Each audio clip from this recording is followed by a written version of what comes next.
Desde Asunción, Paraguay, transmite Radio Virgen de Fátima Online. Escucha y vive.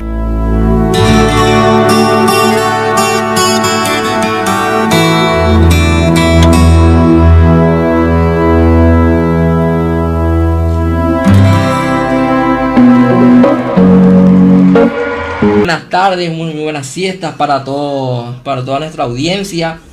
Estamos en un programa más, en una misión más de A Viva Voz con una invitada de lujo que ya vamos a estar presentando enseguida.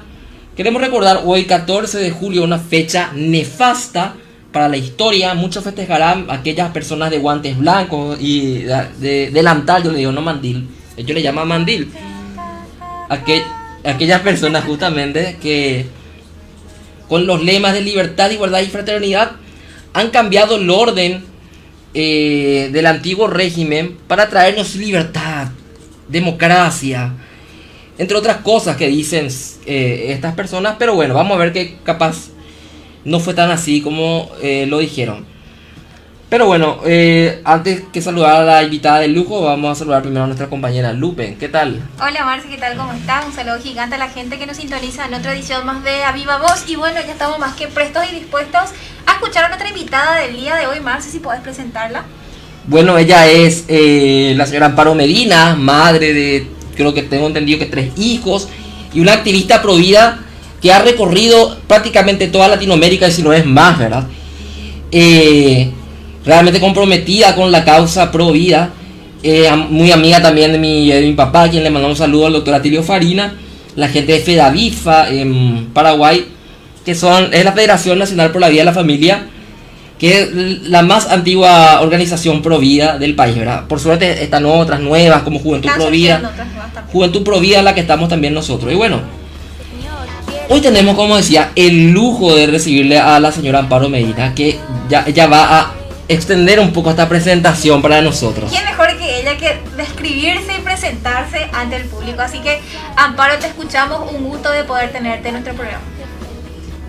Chicos, qué alegría poder estar con ustedes. La verdad es que Paraguay es una tierra hermosa, la que amo y de la que he aprendido muchísimo, sobre todo esa fe, ese amor, esa religiosidad que ustedes tienen, que realmente uno cuando llega siente que ha llegado, como decía el Papa Francisco, a un pedazo del paraíso. Así que hermoso estar con ustedes. Gracias por la invitación. Yo soy madre, soy esposa, soy hija, ahora soy abuela también, gracias a Dios, y una activista por los derechos humanos desde la adolescencia, y hoy estoy trabajando especialmente por el derecho a la vida, el derecho al matrimonio natural, y en este momento estamos totalmente volcados en trabajar en la defensa de nuestros principios y valores cristianos, que cada vez se ven más atacados a nivel mundial por este globalismo que nos está prácticamente comiendo absolutamente a todos. Así que un gusto estar junto a ustedes. El gusto es nuestro, señor Amparo. Y bueno, ¿verdad? Queríamos saber primero tu transición, ¿verdad? Porque vos tenés una historia de conversión bastante bella.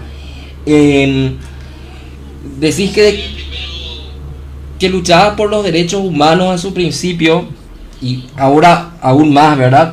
Pero de una forma capaz un poco extraña, ¿verdad? Incoherente, sí, vemos mucha incoherencia hoy en muchas personas así, ¿verdad? Pero hay muchas personas también que de buena voluntad, por un legítimo reclamo de las situaciones de pobreza, se deja llevar capaz por unos grupos que, por lo visto, realmente no persiguen lo que dicen perseguir, ¿verdad?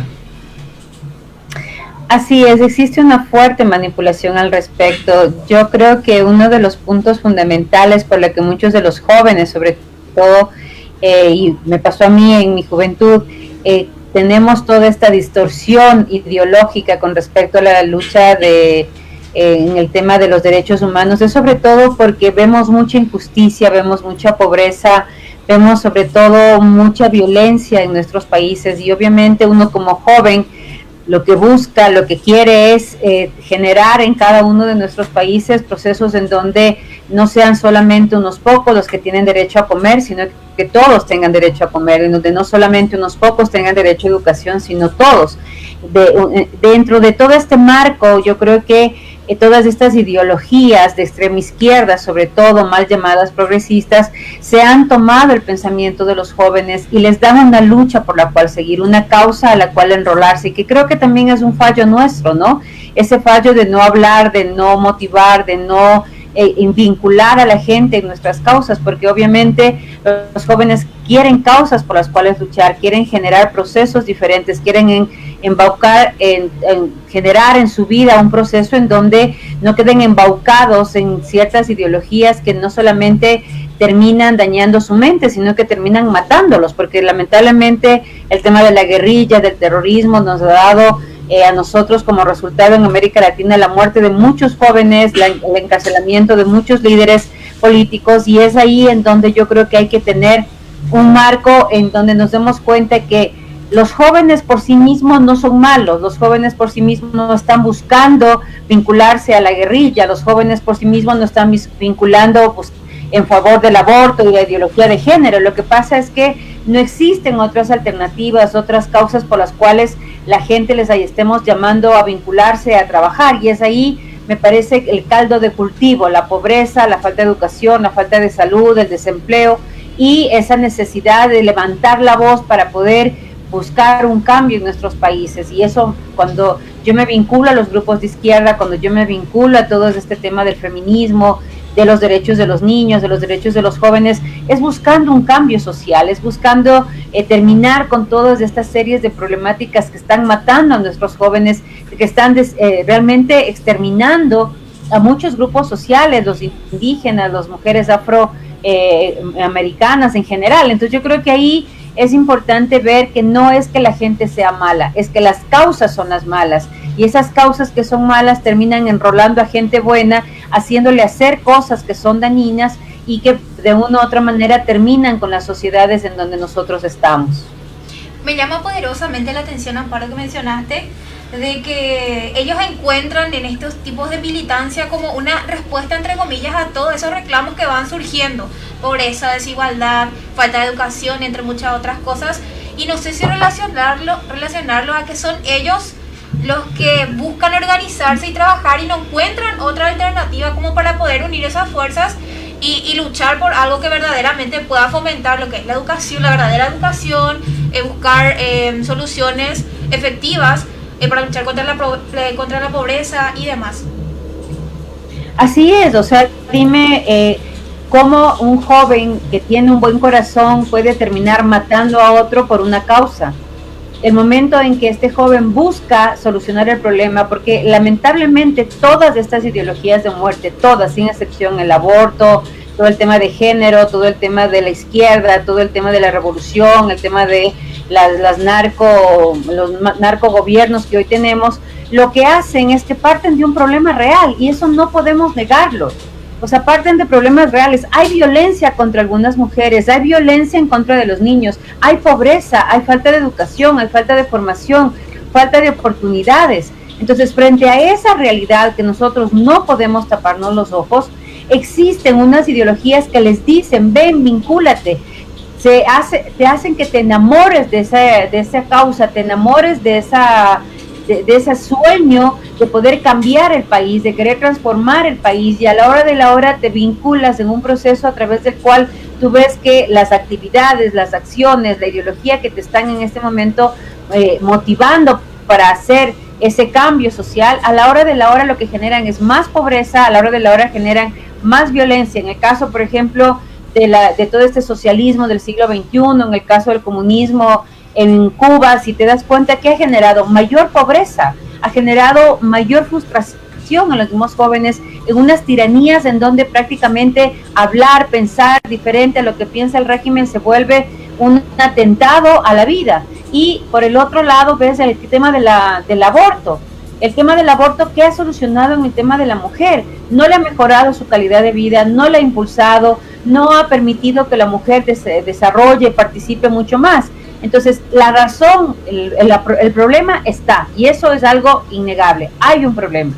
La forma en la como se quiere solucionar, esa es la negativa. Por lo tanto, nuestra obligación desde el otro lado de la trinchera es generar algunas alternativas, generar propuestas, generar espacios en donde estos jóvenes que quieren vincularse en estas causas encuentren de una u otra manera propuestas positivas que le permitan generar todo este cambio y esta revolución que quieren, pero con premisas verdaderas, no con premisas falsas. Una premisa falsa es pensar que el gobierno te tiene que pagar absolutamente todo, que el gobierno te tiene que solucionar todos los problemas de la vida, que el gobierno te tiene que pagar por el hecho de existir.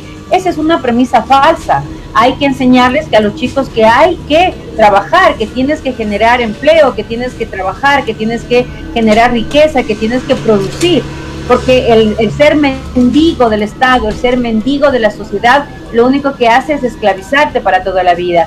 Hay que enseñarles a los chicos que hay problemas, porque hoy esta nueva ideología, con todo este nuevo pensamiento de yo tengo que ser feliz, yo tengo que pensar en que voy a salir adelante, yo puedo, yo quiero, yo necesito, lo que hace es crear una generación de cristal que a la primera de bastos, al primer problema que tienen, terminan suicidándose, terminan frustrados, terminan en drogas, terminan en alcohol, porque no les hemos enseñado que la vida, como tiene alegrías, tiene tristezas, que hoy estamos vivos y mañana los papás vamos a morir, que en la vida hay problemas, que hay horarios que cumplir, que hay disciplinas en la vida que hay que forjarlas y que hay que fomentarlas.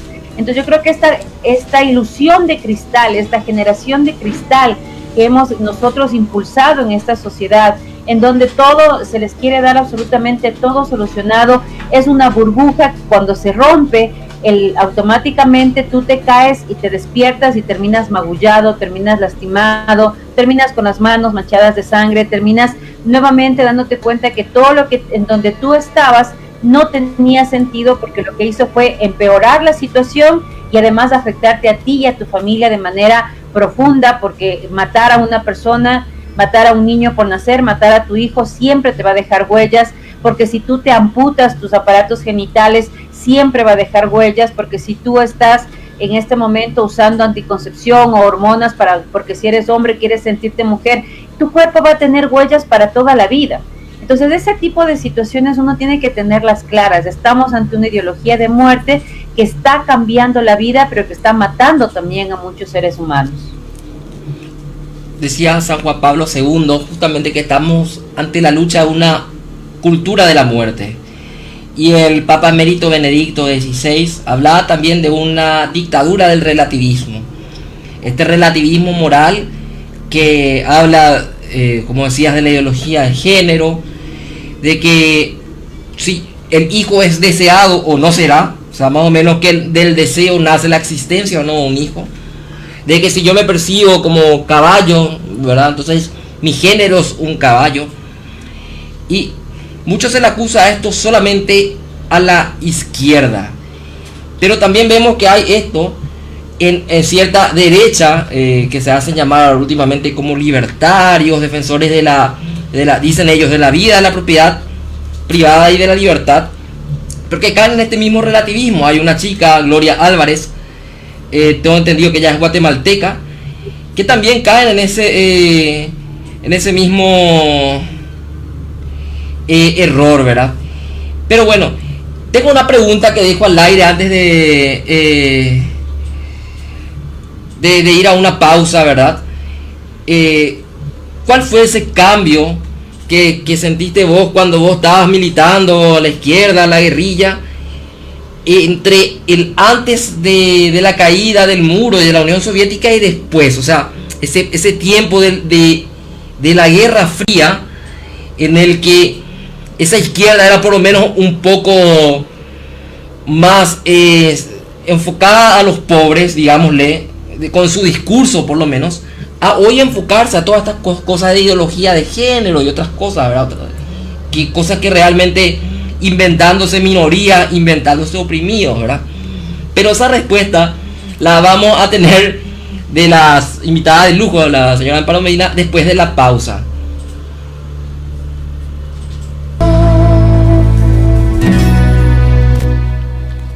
Seguimos aquí en La Viva Voz y teníamos una pregunta que dejamos suelta para que nos responda la señora Amparo Medina, sobre la transformación por la que pasó la izquierda antes y después de la Guerra Fría, antes y después de la caída del muro, antes y después de la disolución de la Unión Soviética.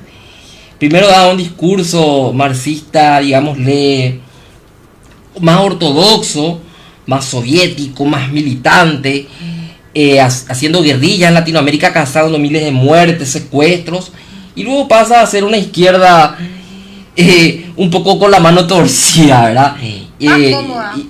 También, ¿verdad? Pero más, digámosle, inventándose causas sin no sé.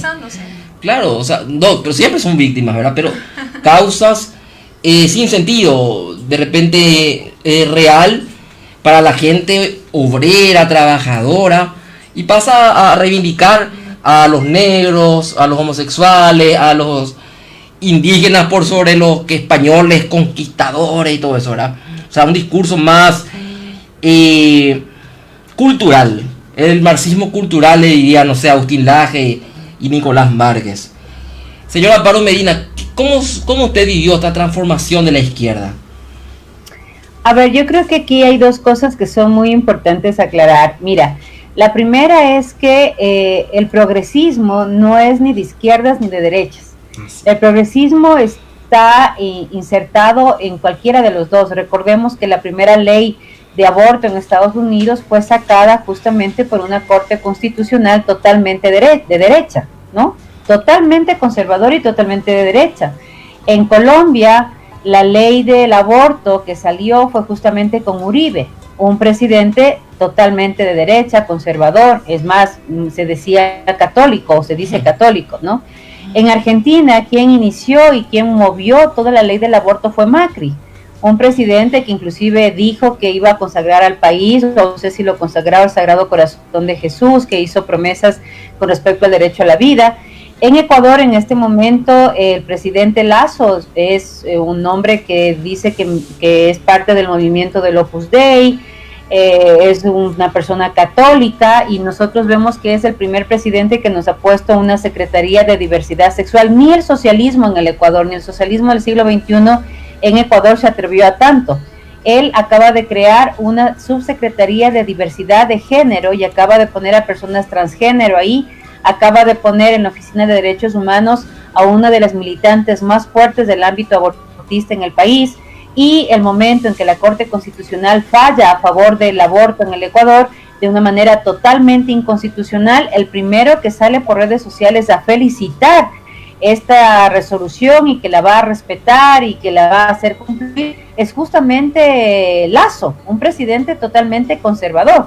Más bien aquí se dio lo contrario, un presidente nefasto como Correa, que era del socialismo del siglo XXI, él defendió la vida y la familia, y un presidente que dice ser cristiano católico y que parecería conservador, más bien opta por todo el tema de las diversidades sexuales y la liberación del aborto. Entonces, aquí el progresismo no es ni de izquierdas ni de derechas. Gramsci era uno de los grandes ideólogos de la izquierda, y él, uno de los principios que siempre habló y que siempre defendió fue que toda la propuesta social, económica del socialismo, del comunismo, algún día tenía que caer, porque el Estado no es una empresa que produce dinero. El Estado vive del dinero de los contribuyentes. Si tú empobreces a los contribuyentes, si tú acabas con las fuentes de producción, si tú acabas con las fuentes de ingreso de las personas, ¿quién va a pagar los impuestos? Nadie. Entonces, él ya avisoraba que todo este marco revolucionario, social, político, económico, un día tenía que caer porque no iba a resistir, porque la gente, mientras tenga dinero en el bolsillo y tenga para comer, iba a resistir. Entonces, tú mientras a los chanchitos les das de comer, los chanchitos están felices, pero al momento que ya no tienen posibilidades de comer, automáticamente se van a levantar en revolución. Algo que a mí, no recuerdo el apellido, Yarina me parece que es el nombre, de una cubana que pone un Twitter que a mí me ha conmovido en el alma, que dice: en Cuba teníamos tanta hambre que hasta el miedo nos hemos comido, ¿no? Para salir a protestar. Ese es el problema de esta propuesta en el marco económico, ¿no? De esta propuesta socialista, comunista en el marco económico. Entonces, ¿qué propone Gramsci? Gramsci lo que propone es una revolución, pasar de la revolución social a la revolución sexual. El momento que él hace esta propuesta dentro de sus mismos coidearios, fue prácticamente expulsado, no recuerdo cuánto tiempo, se le burlaron, les dijeron que no era posible, pero a la larga se dieron cuenta que era verdad, que el Estado no iba a resistir la pobreza económica, que la gente no iba a resistir la falta de comunicación, la falta de pan en la mesa, y que de una u otra manera habría que dar un giro a esta revolución, habría que darle un giro a todo este presupuesto tiránico, comunistoide, socialistoide que nos está embargando a muchos de los países en América Latina. Y pasar de la revolución social a la revolución sexual a través de una revolución de lenguaje, a través de una revolución educativa, a través de una revolución en medios de comunicación, en la academia, obviamente que les ha dado resultado. Entonces, si bien te hablan del mismo, dentro del mismo esquema, ¿no? Buscan una problemática social, sobre esa problemática social buscan la solidaridad del pueblo en esa problemática social, buscan también un líder que represente la voz de esa problemática social y obviamente siempre ellos van a imponer la respuesta a esa problemática social. Entonces ahí tienes unificando a todas las mujeres, hablando de lo malo que son los hombres, los malos son borrachos, sinvergüenzas, infieles. Ustedes recordarán la canción que impusieron de moda, el violador eres tú, ¿no? Y claro, dentro de todo este marco hay que buscar un enemigo, porque si yo quiero tener una causa en la cual la gente se una a mi voz, yo tengo que tener un enemigo con el cual yo tengo que enfrentarlo, y en este caso, las mujeres tenemos dos enemigos, los hijos y el hombre. Entonces esos dos enemigos comunes me unen a mí para poder enfrentarme a nivel legal, a nivel de medios de comunicación, a nivel jurídico, a nivel político, a nivel económico, para yo destruir al hombre, porque ese es el enemigo que está causando mi problema. Luego tenemos en el caso de los LGBTI, pobrecitos, son maltratados, son humillados, entonces unifican a los grupos LGBTI y hoy han entrado también dentro de su bandera. Hemos visto todo este mes de junio cómo han incluido a los pedófilos y los pederastas dentro de la bandera que ellos tienen dentro de los grupos LGBTI, y estos grupos LGBTIQ+, ¿qué es lo que están haciendo en este momento? Aprovechándose de ese dolor de muchos de estas personas que tienen atracción al mismo sexo y demás problemas emocionales y psicológicos, para poder a raíz de esa visión unificada tratar de generar respuestas políticas, sociales que atentan contra el derecho de los demás y que además fomentan una industria del sexo, de la pornografía, de la promiscuidad. Entonces, a la larga, detrás de todo de esta gran revolución sexual que imprime la revolución, los revolucionarios que antes eran de la revolución social pasaron a la revolución sexual, hoy vemos qué es lo que está pasando. Vemos un mundo sexualizado, vemos un mundo hedonizado y vemos un mundo en donde el sexo se ha convertido en la tercera industria que más dinero deja a nivel internacional, pero que también deja muerte. La primera es la industria de las armas, la segunda la industria de la droga y la tercera el sexo. Y la industria del sexo deja millones de dólares, millones de víctimas, pero obviamente como deja dinero, hace que muchos gobiernos, muchos políticos, muchos medios de comunicación, muchos líderes sociales estén con la boca callada, porque mientras tengan el dinero, el bolsillo lleno, la boca está bien cerrada. Y me llama poderosamente la atención lo que mencionaste acerca del dolor, y yo no dejo de relacionarlo porque yo lo veo más bien como una especie de marketing, como para tratar de vender mucho más esa ideología. Y tengamos presente también que una de las causales, ¿verdad?, que se tiene en cuenta para el aborto sería utilizarle a las niñas violadas o a las mujeres violadas. O sea, utilizar una de las cosas más tristes, una de las humillaciones más grandes por las que puede pasar una mujer, como para reivindicar el aborto. Yo lo considero algo sumamente bajo, ¿verdad? Mira, a ver, eso te digo, una estrategia que tienen estos grupos y que hay que tener claro es que nunca van a salir de un esquema de una problemática real. Es decir, ellos siempre van a aprovechar las problemáticas reales, los problemas sociales reales, porque esos problemas sociales, en el momento que se transforman en noticia, se transforman en movilización emocional de las masas, automáticamente te da mucho más adeptos. Y esa es una estrategia muy bien utilizada, lo utilizó Hitler, lo utilizó Stalin, lo utilizan ahora lo Maduro, Castro, lo utilizan muy bien las feministas, los grupos LGBTIQ+. Es decir, Yo necesito encontrar dónde está la herida, para que a raíz de esa herida que sangre, pincho para que sangre la herida, y alrededor de la sangre de esa herida muchos vengan a consolar al que está sangrando, para una vez que están consolando el que está sangrando, yo decirles vamos a terminar con esto y vamos a unirnos en esta causa para eliminar a este que está causando el daño o la herida en este grupo social. ¿Qué es lo que pasa? Que las respuestas que proponen son las negativas. No está mal ir a buscar una solución a las mujeres que han sido violadas. No está mal, por lo contrario. Hay que hacerlo, hay que buscar, hay que vincularnos, hay que ser solidarios, hay que buscar alternativas para ayudar a estas mujeres que son violadas, sea una como sean miles, ¿no? Hay que buscar ayuda. ¿Cuál es el problema? Que la ayuda, pseudo ayuda que ellas proponen es matar al hijo. Ese es el problema. El problema no es encontrar el problema no es buscar a estas personas que están viviendo esta situación. El problema no es que estén tratando de ayudarlas, ese no es el problema. El problema es que la solución que están entregando siempre va a ser una solución de muerte, de división, de pobreza, de exclusión, de maltrato, de violencia, de abuso. Ese es el problema. Entonces, aquí de lo que les estamos acusando a estos pseudo grupos progresistas es que no solamente que están utilizando, como dices tú, a las víctimas de una serie de problemáticas sociales, sino que a la vez que las utilizan, las maltratan, las excluyen y las dejan en un estado totalmente abandonadas, en donde ya ni siquiera el recibir ayuda del conglomerado social se vale, porque quien ayuda a esta persona se vuelve un paria, se vuelve un conservador, se vuelve un fanático.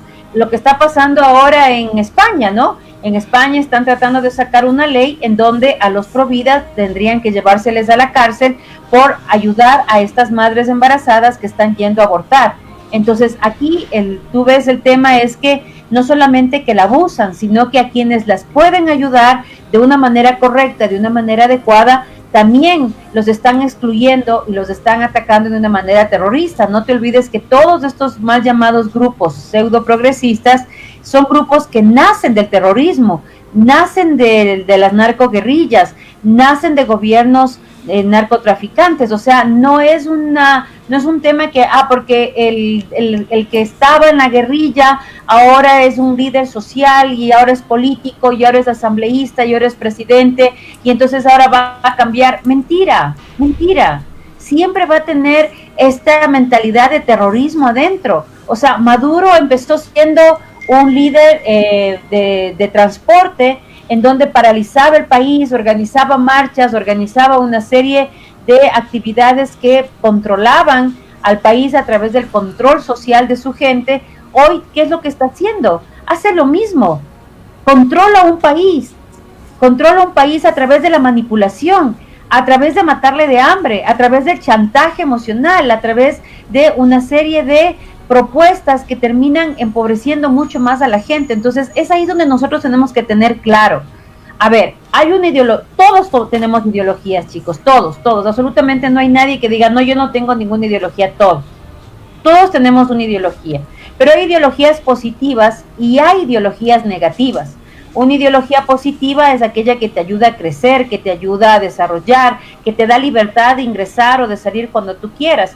Una ideología negativa es aquella que te enclaustra, que te pide agredir a otro, que genera división, que genera agresión, que genera violencia y que además una vez que tú entras, cuando tú sales de ahí, te tratan como si tú fueras un tarado, un inútil, un tonto, que te sales porque como no tienes cerebro para poder estar ahí, te sales, ¿no? Eres un conservador, fanático, moralista, etcétera, etcétera, etcétera. Entonces, ahí yo tengo que diferenciar.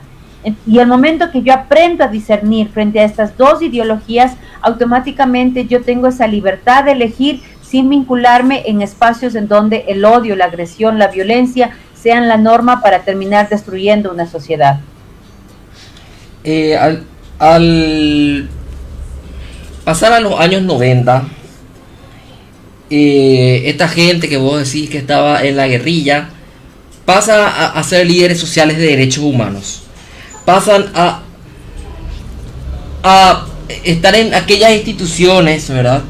Como por citar el Fondo para la Población de las Naciones Unidas, ONU Mujeres, entre otros.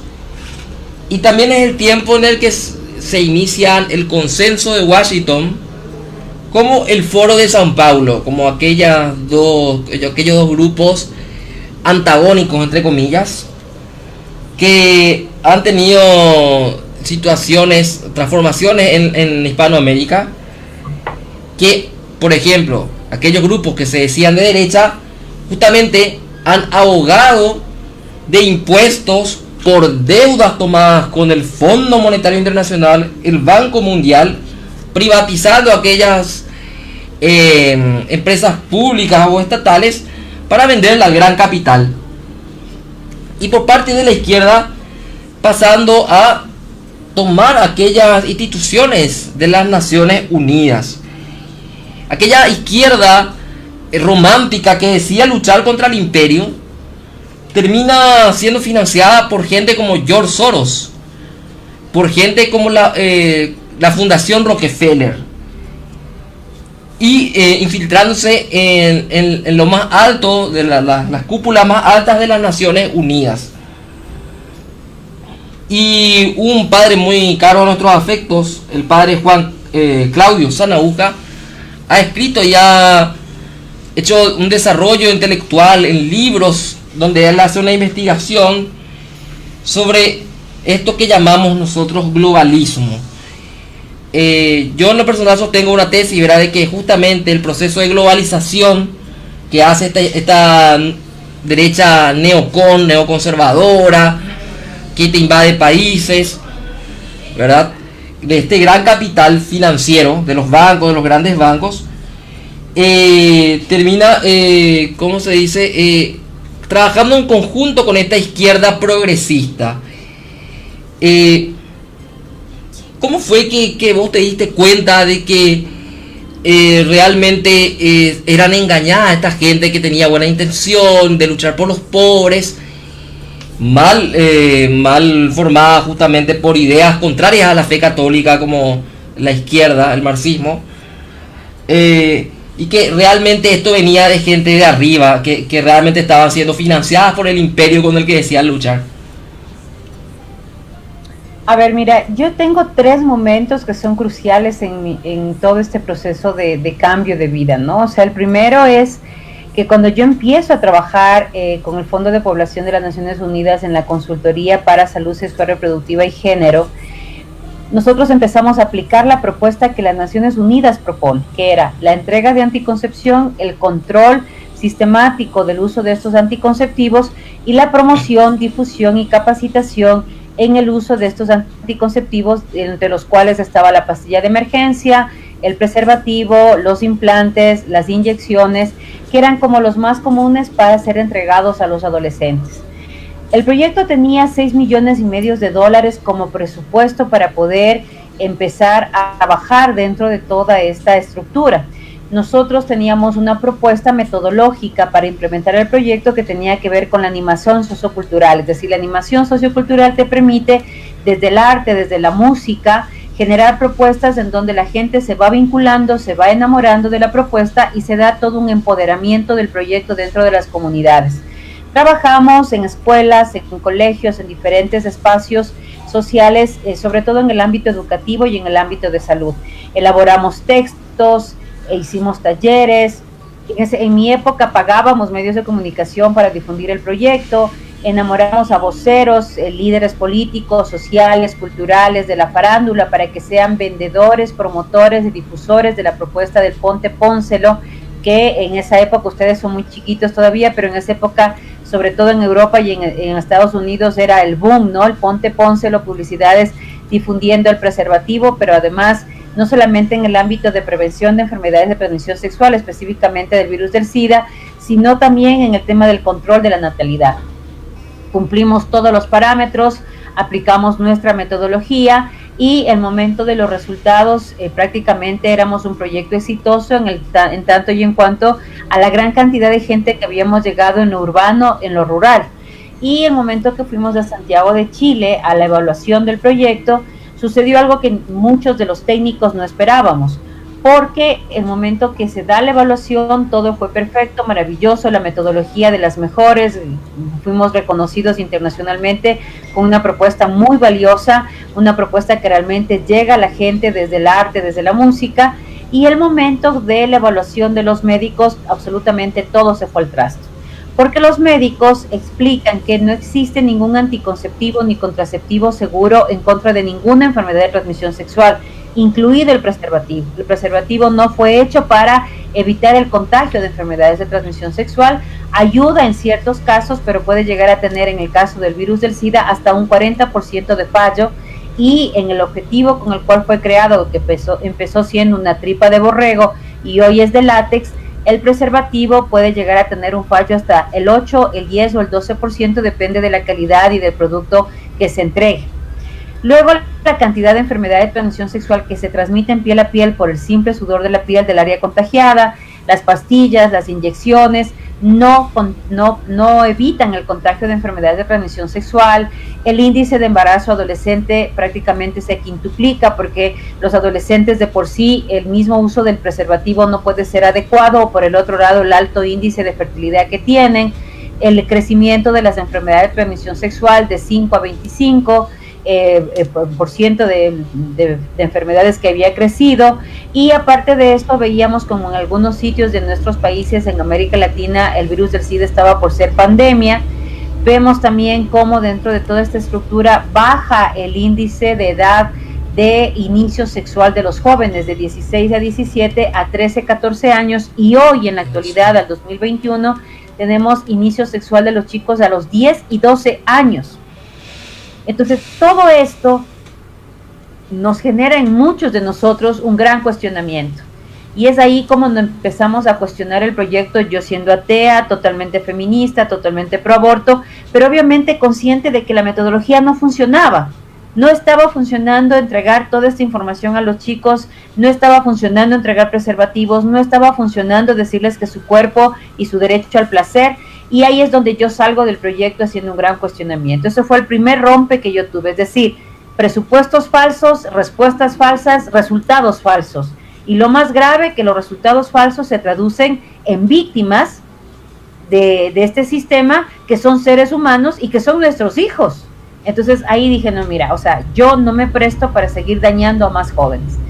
Luego, en el camino del 2004, que fue un semestre para mí muy fuerte, una amiga mía se embaraza de una relación adúltera y yo personalmente la llevo a abortar con un gran amigo médico abortista, un abortero, que lo habíamos enviado y acompañado en su proceso de capacitación en Cuba, en Alemania, en Estados Unidos, para que haga abortos limpios. Considerábamos que era el mejor abortero de toda la ciudad, conocíamos dónde estaba, sabíamos los implementos que ocupaba, porque nosotros mismos con el proyecto de salud sexual reproductiva habíamos traído como 400 o 420 AMEUS, máquinas de absorción manual del endometrio, para entregarles a los diferentes centros de salud del país para hacer este tipo de abortos. Entonces, en definitiva, entro al aborto, veo lo que le hace el aborto a la mujer, veo cómo la mujer se descuartiza en la silla ginecobstetra, veo como los implementos que entran uno detrás de otro vía conducto vaginal, veo cómo se rompe al bebé,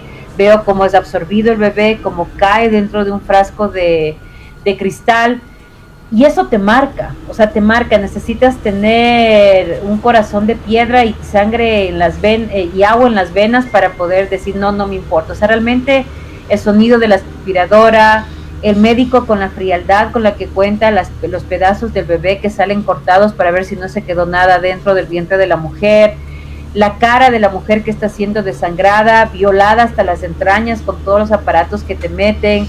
O sea, realmente eso te marca. Yo salí de ahí muy, muy cuestionada, vi a mi amiga totalmente transformada, golpeada, y eso con una pregunta que ella me hace, ¿dónde está mi hija? Yo la verdad te digo, hasta el día de hoy sería incapaz de verle a los ojos y decirle, se fue por el caño del servicio higiénico del consultorio. Hoy los venden, ¿no? Hoy venden los bebés abortados. En esa época se botaban por el caño del servicio higiénico.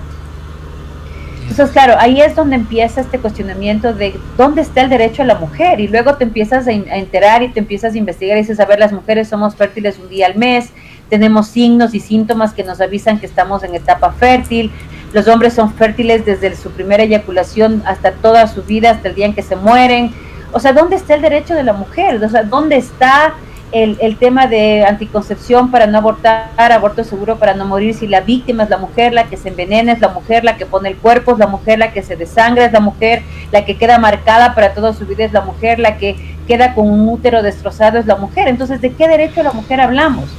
Y si es una mujer la que muere en el vientre de ese útero, no estamos luchando por las mujeres, incluida la que vive en el vientre de otra mujer, o porque ya naciste tú puedes matar a los hijos que te dé la gana.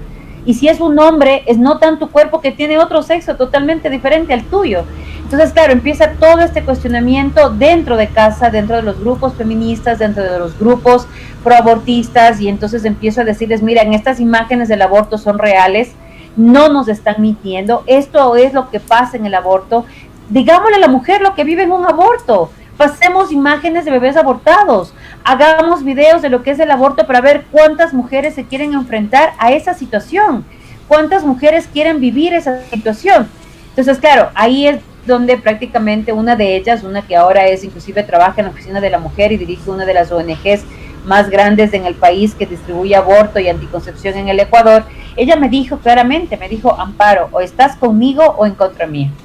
Y era una de mis formadoras, o sea, le decíamos la abuela o la mamá, era realmente alguien muy respetado, y es hasta ahora muy respetado en el ámbito feminista, y me dijo así, tal cual, o conmigo o contra mí. Entonces, esa es la realidad. Entonces, ahí es cuando empieza toda mi crítica, mi cuestionamiento, y finalmente, bueno, el 27 de noviembre del 2004, en medio de una marcha, en medio de una toma de tierras, yo soy herida y tengo una experiencia mística, el momento más blasfemo de mi vida. Justo le preguntaba a la gente que estaba conmigo, ¿dónde está Dios? Preséntenme a Dios, quiero conocerle, ¿dónde está su dirección, su teléfono, dónde está? Si existiera Dios, no existiría pobreza, ni existirían mujeres abusadas, ni existiría pobres en el mundo, etcétera, etcétera. Y bueno, a los pocos minutos el Señor me respondió y me dijo, aquí estoy, a través de su madre, la Virgen María. Y en esta experiencia pude ver mis pecados, pude ver lo podrida que estaba mi alma, pude oír con mis oídos así claramente el grito espantoso de los niños en el momento que son abortados.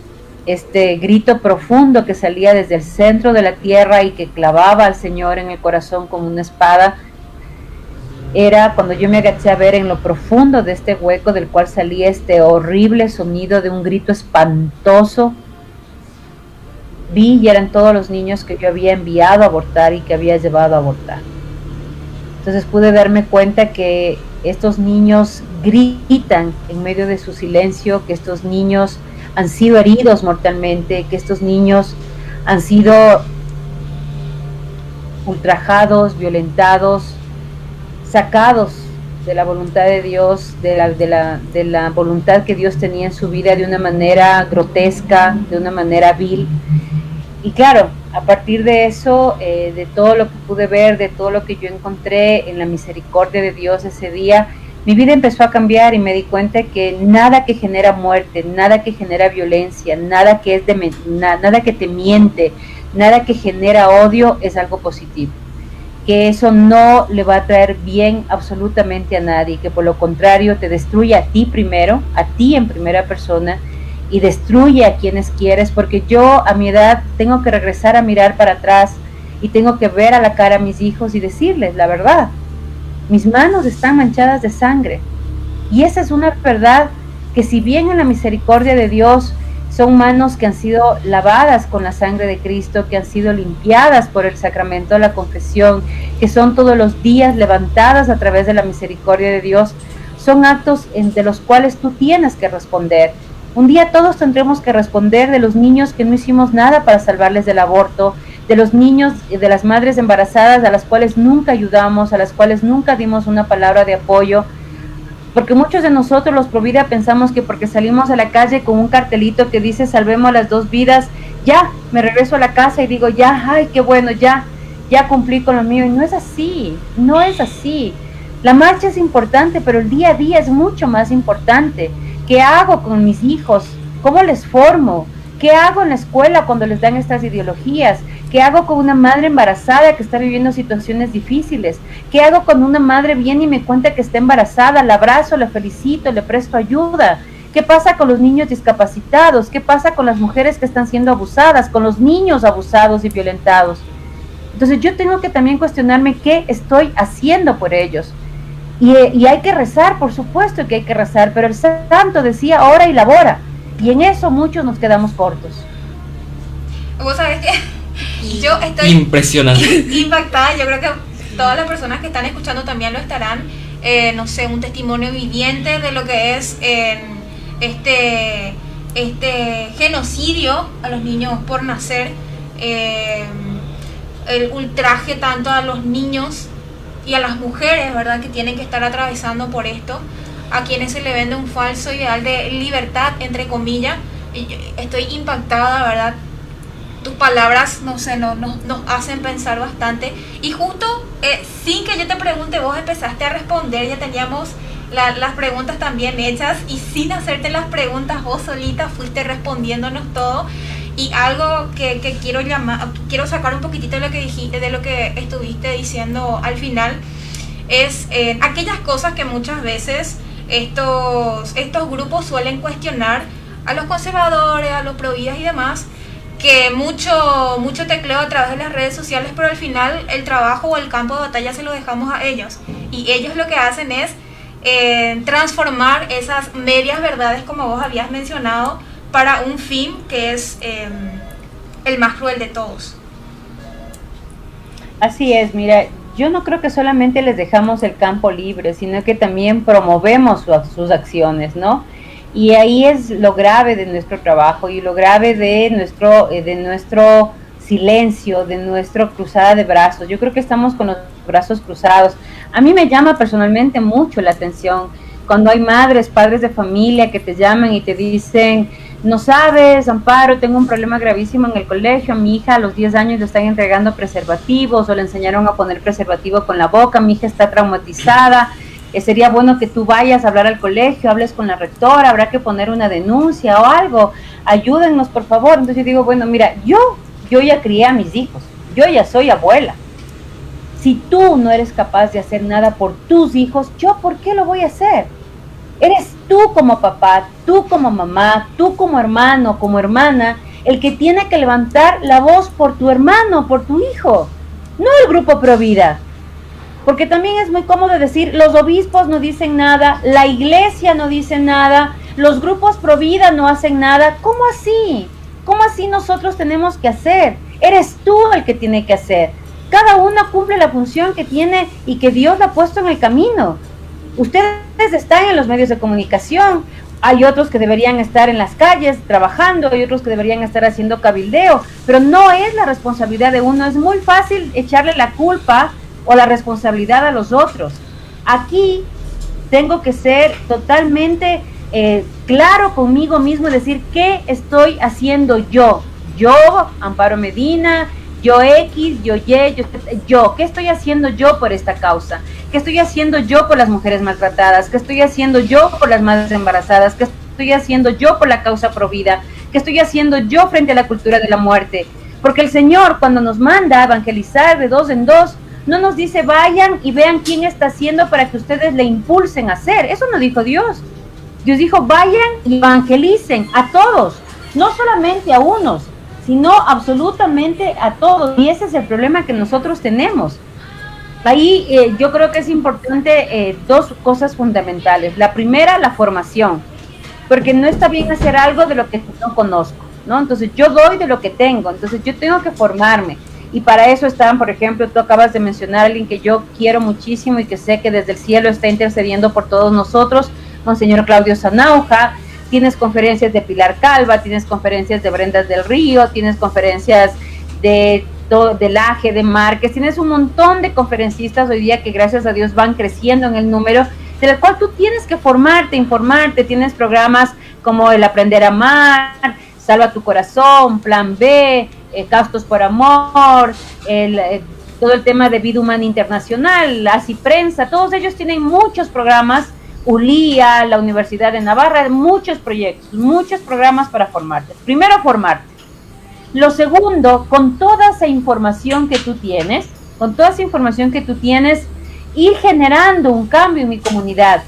No te digo que salgas y digas, voy a llenar el estadio de mi ciudad y ahora sí se fregaron. No, mis hijos, mis vecinos, mis compañeros de trabajo, mi comunidad, mi movimiento, mi grupo, ahí es donde yo tengo que empezar a hacer el cambio, ahí es donde yo tengo que empezar a transformar, ahí es donde yo tengo que empezar a generar un cambio de visión en donde yo vea que todos estos grupos que están aprovechando, porque se han metido en la iglesia, hay muchos grupos juveniles católicos o cristianos evangélicos que prácticamente son brazo armado de los grupos revolucionarios dentro de la misma iglesia. Entonces ahí es donde yo tengo que cambiar, ahí es donde tengo que trabajar, pero eso implica a todos, hay que dejar la vida evangelizando, hay que dejar la vida en este trabajo del apostolado por la vida y la familia. Asimismo, yo me estaba fijando también que un error que tenemos dentro de los grupos pro vida, en ese esa certera crítica al estatismo, eso de pensar que el Estado tiene que regalar todo, de redistribuir la riqueza y todas estas cosas que llevan a los pueblos al fracaso, a la pobreza, lo que llamamos socialismo del siglo XXI, las consecuencias que está pasando hoy Cuba, ¿verdad?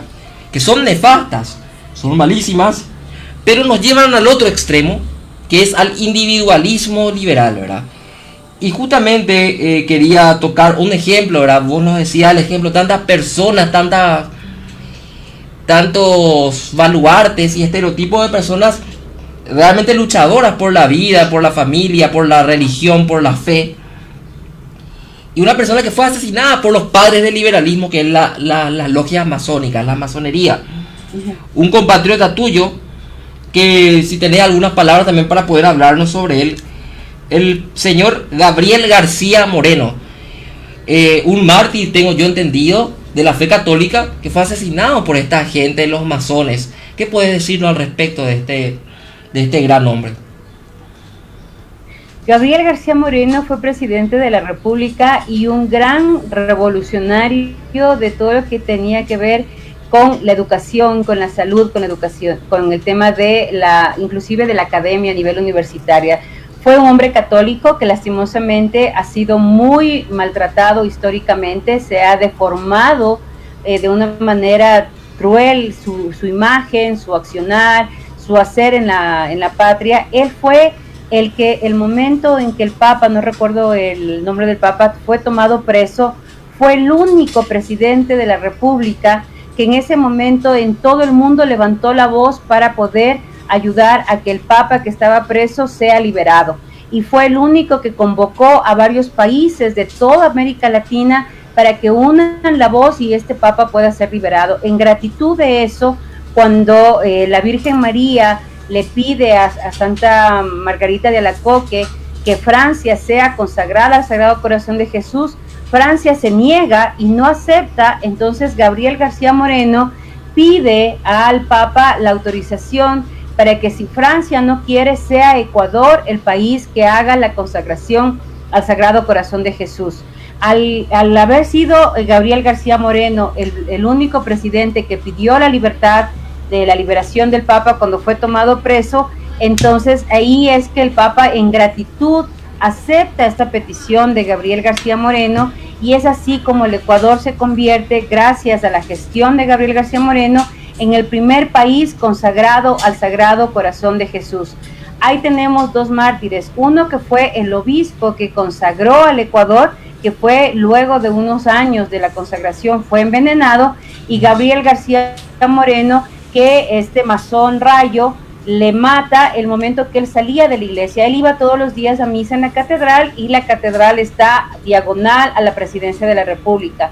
El momento en que el LB le da unos machetazos, el presidente alcanza a avanzar, digamos, a huir del ataque del que era, llega prácticamente a los pies de la presidencia de la República, y Rayo dice unas palabras en donde dice Dios ha muerto, y termina de matar, de golpearle a Gabriel García Moreno, y Gabriel García Moreno pronuncia unas palabras célebres que hasta ahora constan en muchos de los textos, y es que Dios nunca muere, y luego de decir Dios nunca muere, expira.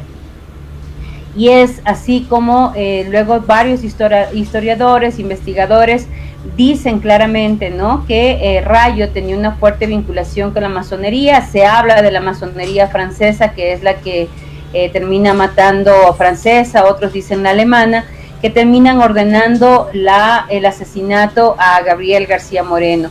Su corazón se encuentra intacto, costó muchos años encontrarlo, fue años de investigación, y el corazón de Gabriel García Moreno y del arzobispo Checa se encuentran totalmente incorruptos y guardados en la Basílica del Voto Nacional del Ecuador, y el cuerpo de Gabriel García Moreno se encuentra en la catedral. Realmente un ejemplo a seguir, un estadista, un político que definitivamente transformó la educación en el Ecuador, transformó el tema del acompañamiento a mujeres y generó todo un cambio y de revolución social a nivel de todo el país. Yo creo que hay que estudiar de una manera profunda la vida de Gabriel García Moreno, los cambios que eso implicaron y lo que ha significado para el Ecuador esa consagración.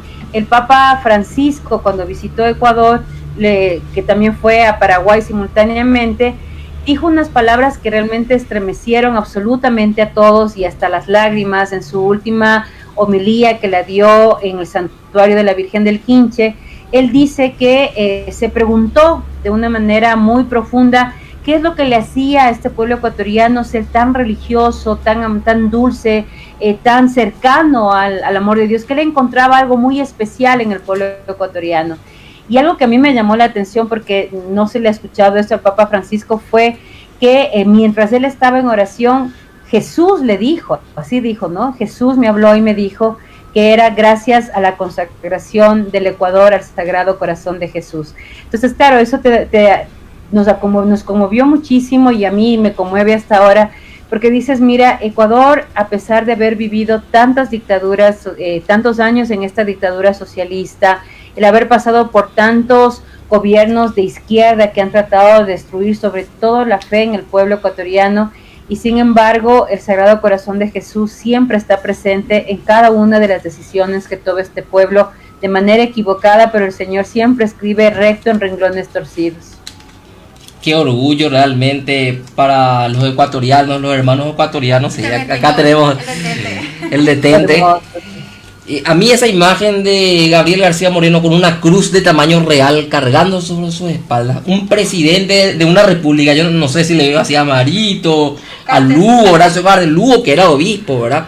Y que acá en Paraguay también se le relaciona mucho a él con la guerrilla, aún presente hoy, el autodenominado Ejército del Pueblo Paraguayo, ¿verdad? Este Lugo, que lidera un grupo llamado Frente Guazú aquí en Paraguay, que tiene a uno de los senadores, Carlos Filisola, que es el que promueve todas las leyes del aborto, de la educación sexual integral, entre comillas, mal llamadas así, ¿verdad? Porque no es, eso es lo que proponen, y que son serviles realmente a este globalismo del que venimos a hablar hoy.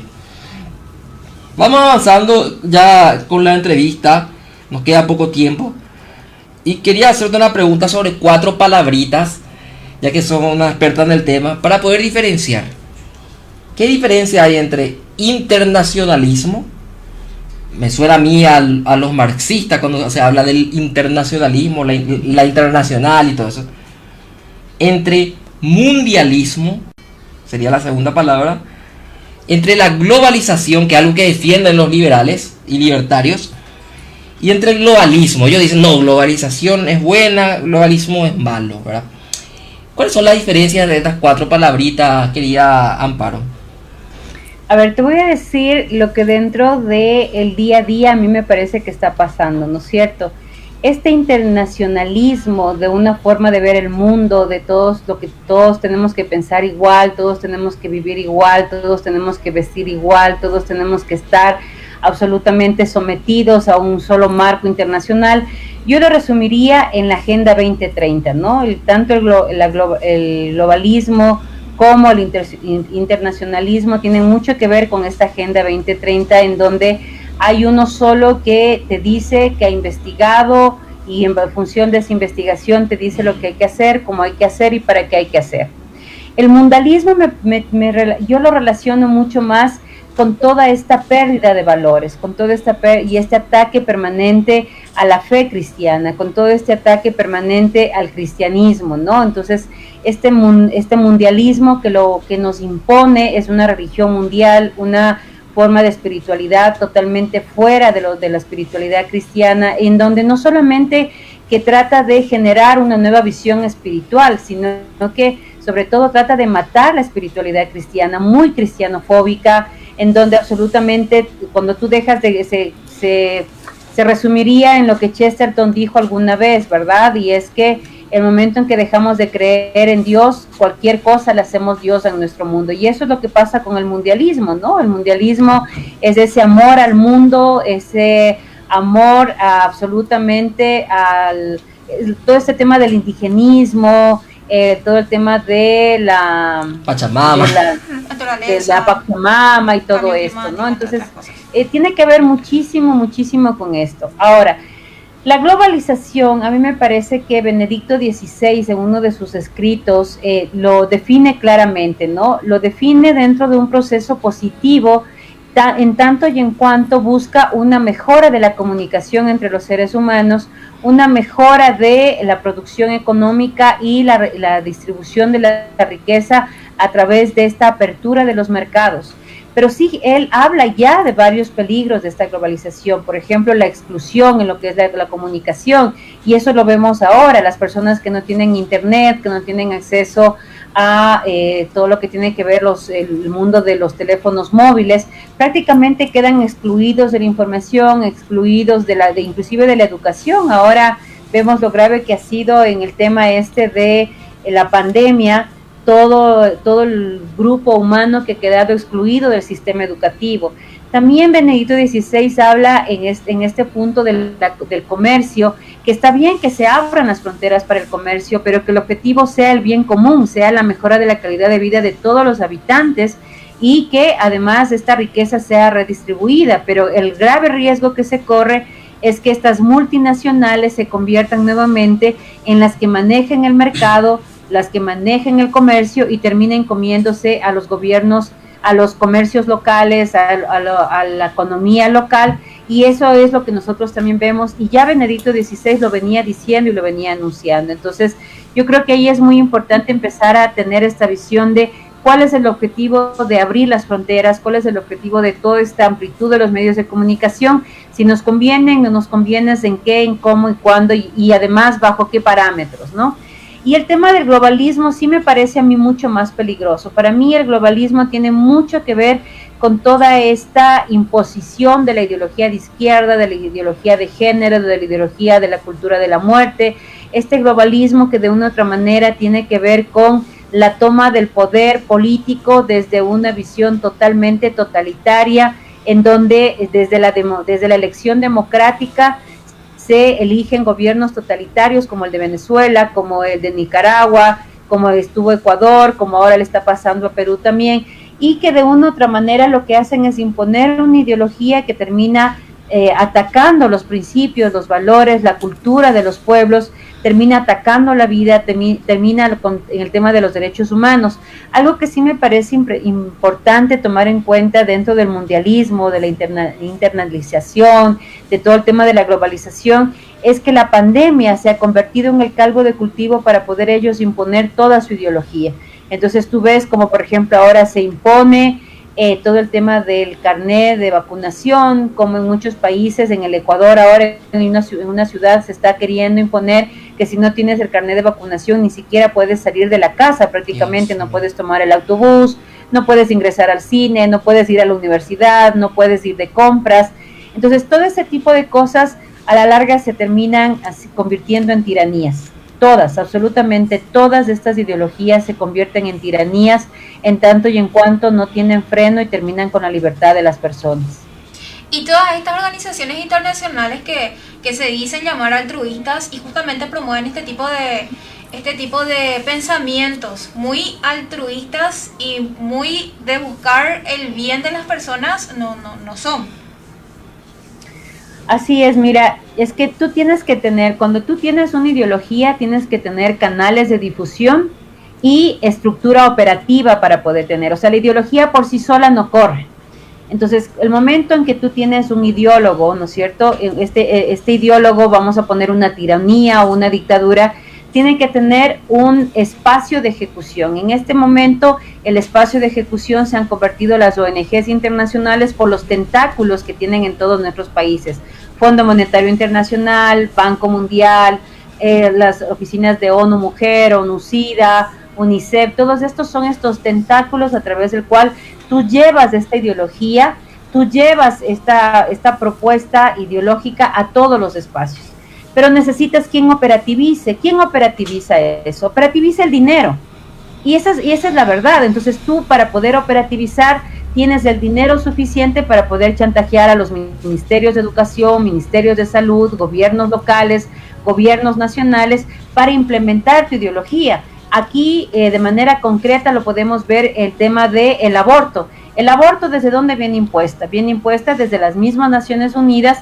¿A través de qué? A través del dinero que reciben de las farmacéuticas para poder ser implementada. ¿Cómo? Y se implementan en los ministerios de salud, de educación, en las asambleas, en el legislativo de nuestros países, y dentro de todo esto llega a nuestro país, se impone como ley y genera toda una operativización de la propuesta, generando millones y millones de dólares que ¿a dónde se vuelven? Se vuelven nuevamente a las farmacéuticas, que con ese dinero siguen imponiendo. Mira ahora lo de las vacunas, ¿no? ¿Qué nos dijeron? Que primero había que crear las vacunas. Crearon las vacunas. Luego de que crearon las vacunas, supuestamente había una X de Pfizer, AstraZeneca, Sinovac, todas esas, y la mejor, entre comillas, era la Pfizer. Como la Pfizer era la mejor, todo el mundo se peleaba por ponerse esa vacuna. Y a la hora de la hora resulta que hay daños irreversibles de muchas de las personas que la están usando, y lo que es peor, acaban de asumir hace pocos días que no es tan efectiva como decían, y que posiblemente hay que comprar una tercera dosis. ¿A quién compramos las vacunas? A las farmacéuticas. ¿Quiénes van a responder por los daños que causen estas vacunas? No sabemos todavía, y de hecho hay gobiernos que han firmado en donde no hay responsabilidad absolutamente para nadie. Y luego, ¿qué estructura financiera de nuestros pobres países va a soportar una tercera vacuna? Si estamos vendiendo hasta el riñón para poder comprar las dosis que se están en este momento comprando para inocular a todas las personas en nuestros países, y ahora que viene la necesidad de una tercera dosis, ¿de dónde vamos a pagar? ¿Cómo vamos a pagar? ¿Y quiénes se benefician de todo esto? Nuevamente, las farmacéuticas, que da dinero a la Organización Mundial de la Salud, que a través del Fondo Monetario, del Banco Mundial, generan fondos para que nuestros países se sigan endeudando. Y más allá de que sean buenas o sean malas, aquí nadie está cuestionando eso, dejémosles a los científicos y a la conciencia de cada uno. Aquí lo que estamos cuestionando es el tema de cómo se manejan, cómo operativizan y a quién dejan ganancias, sin tomar en cuenta las víctimas que hay en el camino. Por último, ya para ir terminando, una última pregunta. Vemos que se habla mucho de la gobernanza internacional o mundial, de que están empezando a funcionar en la OMS como el Ministerio de Salud Mundial, la OTI, la Organización Mundial del Comercio. Inclusive han tenido conferencias los del Foro Económico Mundial hablando sobre el Great Reset, ¿verdad? El gran reseteo. Y estas políticas que vos viste que no funcionaban en tu juventud y en tu época de activista, que por lo visto parece que tienen luego la intención de generar víctimas, o sea, de que muera gente y que vaya disminuyendo la población, como lo aconsejaba el informe Kissinger al gobierno de los Estados Unidos, y que luego eso fue desclasificado. ¿Qué podríamos decir? Podemos seguir hablando de conspiranoia, de terraplanismo, de antivacunas, de lo que sea, ¿verdad? Sin tocar el tema ya, porque ahora mismo cuando mencionaste las marcas ya va a salir ahí abajo la inteligencia artificial, ya no van a poner ahí el avisito de que busquen información correcta. Pues ¿verdad? lastimosamente vos no podés tener una opinión disidente ni por más de que tengas argumentos suficientemente sólidos como para afirmar lo que estás diciendo. O entrar en debate, ¿verdad? Claro, porque automáticamente te tachan de conspiranoico. Lo primero que te dicen es conspiranoico y vos, a una persona que tenga esa etiqueta es como que es un loco, una loca, no puedo opinar, no puedo decir porque todo lo que dice es falso, está maquinando cosas en su mente. ¿A qué aspira esta gente? ¿Cuál es el fin? ¿A dónde nos están llevando? ¿Podemos realmente decir de que quieren un Estado internacional? ¿Quieren disminuir la población? ¿O todo eso y algo más? ¿Qué podés decir, no, como para cerrar los fines del globalismo? A ver, a mí me parece que ahí hay tres cosas que son fundamentales. Primero, algo que ellos están buscando y de manera totalitaria y de manera totalmente, digamos, inclusive tirana, es el tema de la libertad de expresión. Quieren clausurar la libertad de expresión, ¿no? Entonces, tú ya no vas a poder decir ni hacer absolutamente nada que ellos te permitan hacer o decir. Y eso lo vemos, como tú dices, en este momento en muchos medios de comunicación. O sea, ya no existe libertad de expresión. Tú no puedes decir, yo no quiero, a mí no me parece, yo no veo necesidad de la vacuna, por ejemplo. Yo no veo necesidad de tal o cual ley del aborto. A mí me parece que solamente existe que nacemos hombre y mujer y científicamente está comprobado que solamente podemos ser hombre y mujer. Todo ese tipo de situaciones, todas, sin excepción alguna, ya se han convertido en temas vetados por muchas de estas organizaciones. Entonces, la libertad de expresión. Por el otro lado, la libertad de culto. El momento en que se sanciona la libertad de culto, en donde automáticamente se busca eliminar la libertad de las creencias de las personas, estás trabajando en lo más íntimo de su ser. Y el momento que tú golpeas en lo más íntimo de su ser, tienes prácticamente unos borregos, unos seguidores que no van a decir absolutamente nada porque dejan de creer en Dios, pero empiezan a creer en ti. Okay. Entonces, eso es algo que se lo ha venido aplicando durante muchísimos años. Esta estrategia ya es viejísima. Yo les recomiendo ver, hay una serie en YouTube que habla sobre justamente cómo crear al mejor tirano, que yo creo que genera ahí, les va a dar a ustedes una idea de cómo se generan este tipo de tiranías y cómo se van estructurando, y es justo lo que estamos viviendo ahora, ¿no? Esta cristianofobia. Yo te digo, no, espero estar equivocada, pero a mí me parece que la única institución en el mundo entero que va a quedar para poder decir la verdad sobre la vida, sobre la familia, sobre la dignidad del ser humano, es la Iglesia Católica. No creo que exista ninguna otra institución que resista todo este ataque del que estamos viviendo. Y finalmente yo pienso que una de las cosas más graves que está sucediendo en este momento es el pensamiento único, ¿no? O sea, esta imposición de un pensamiento único de cómo ver la vida, de cómo hacer, de qué decir, de qué pensar. O sea, si ya te dijeron que matar a tus hijos no pasa nada, ya te puedes imaginar, peor hablemos de amor al prójimo, peor hablemos del cuidado del otro, ¿no? Si ya te dijeron que la naturaleza es lo que hay que cuidar y a los seres humanos hay que eliminar, Billy Gates lo dijo clarito, ¿no? Que para que el mundo sobreviva se necesita matar 2 millones de personas y así podría el mundo volver a oxigenarse y poder respirar. Pues mira, está pasando eso, ya llevamos 2 millones de personas muertas por el COVID y vamos a ver cuántas más mueren en este último tiempo. ¿El objetivo cuál era? Lo dijo Billy Gates en sus charlas TED hace algunos años, ¿no? Es ayudar a la naturaleza para que crezca. Los príncipes de Gales, ahora que viven en Estados Unidos, acaban de anunciar que han decidido no tener hijos porque eso ayuda al medio ambiente. Entonces, claro, hay que acabar con los depredadores, porque los seres humanos son depredadores, los hijos son depredadores, entonces preferible no traer más depredadores al mundo, porque resulta que ahora los mismos humanos somos enemigos de la gran Pachamama, ¿no? El otro pensamiento único en donde todo, absolutamente todo cruza por el dinero. Hay que tener mucho dinero porque el dinero te ayuda a ser feliz, te ayuda a ser persona, te ayuda a crecer, te ayuda a estudiar. Entonces todo se centra en el Dios dinero y todo lo demás no tiene sentido en la vida. Y el buenismo, ¿no? Uno tiene que ser bueno para todo. Yo quiero ser feliz, yo puedo, yo quiero, o sea, este buenismo en donde no hay que tener problemas, en donde no hay que tener dificultades, porque todo es lindo, todo es maravilloso, todo tiene que ser light, mi áurea color violeta, el tema de yo tengo que sentirme relajado, toda esta onda de la nueva era va a terminar prácticamente destruyendo al propio ser humano, porque el momento que el hombre enfrente la muerte, el hombre enfrente el dolor, el hombre enfrente el fracaso, el hombre enfrente el problema, no lo va a poder resistir. Estamos frente a una prácticamente sociedad de cristal, frente a una generación de cristal que no va a poder resistir el debacle que estamos viviendo. Como decía el Papa Francisco, no estamos en este momento atravesando una época, estamos viviendo un cambio de época, y ese cambio de época va a traer crisis, este cambio de época va a traer muchas respuestas que contestar, muchos cuestionamientos frente a lo que está pasando, pero aquí lo único que nos ayuda es la fe. Entonces hay que tener fe, hay que empezar a nosotros desde nuestra fortaleza decir yo tengo fe que estamos en manos de Dios y no tenerle miedo a la muerte, que es la otra cosa que a mí me ha admirado muchísimo. Todo el mundo pavor por morirse. Oigan, si el morirse es parte de la vida, el morirse causa dolor, pero por supuesto la ausencia causa dolor. No nacimos para morir, que Dios no tenía en sus planes que los seres humanos muramos, ese no era el plan de Dios.